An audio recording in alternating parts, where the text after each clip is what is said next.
Shalom, selamat pagi saudara yang dikasih Tuhan. Kembali lagi bersama Firman Fajar edisi 25 Agustus 2020. Firman Tuhan pagi hari ini diambil dari Yehezkiel 3 ayat yang ke-18. Demikian bunyi firman Tuhan. Kalau aku berfirman kepada orang jahat, engkau pasti dihukum mati, dan engkau tidak memperingatkan dia atau tidak berkata apa-apa untuk memperingatkan orang jahat itu dari hidupnya yang jahat, supaya ia tetap hidup. Orang jahat itu akan mati dalam kesalahannya, tetapi aku akan menuntut pertanggungan jawab atas nyawanya daripadamu.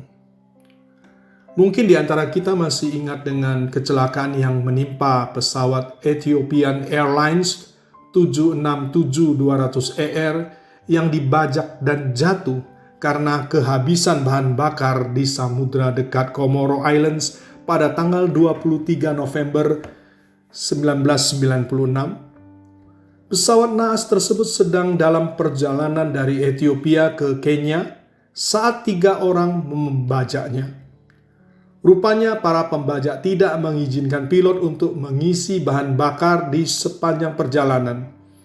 Dan dalam keadaan kritis karena bahan bakar hampir habis, pesawat terpaksa didaratkan di dekat Moroni, Kepulauan Comoros. Namun naas, pesawat benar-benar kehabisan bahan bakar dan menukik ke pantai.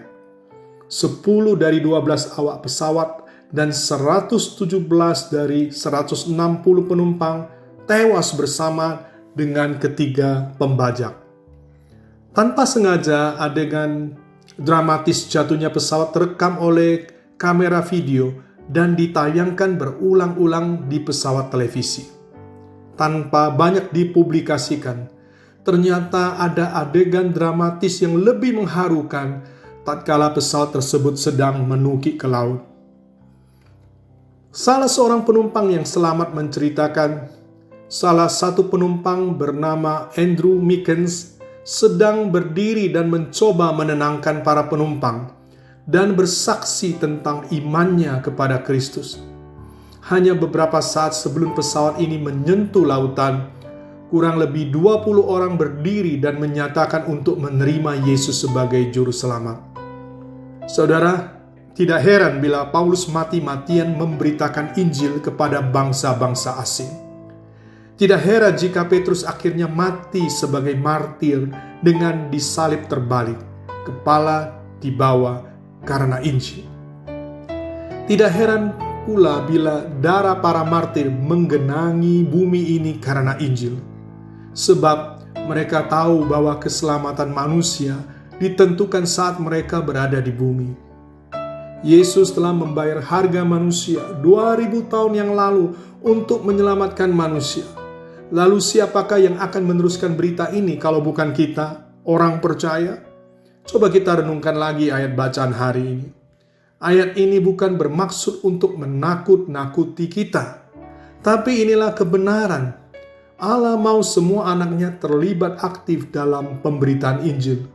Asal tahu saja, dunia sedang menukik seperti pesawat yang kehabisan bahan bakar.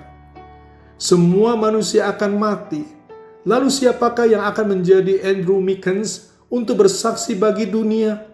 Anda lihat, ladang telah menguning, tetapi penuai sedikit. Di manakah para penuai? Ya, memang sekarang ini mereka sedang asik dengan pekerjaannya, asik dengan keluarganya, asik dengan hobinya dan berbagai keasikan lainnya, sehingga mewartakan Injil telah dilupakan sama sekali. Apakah kita semua mau meresponi firman Tuhan untuk memberitakan Injil kepada mereka yang masih belum pernah mendengar kabar baik tersebut? Selamat pagi, selamat beraktivitas. Tuhan Yesus memberkati.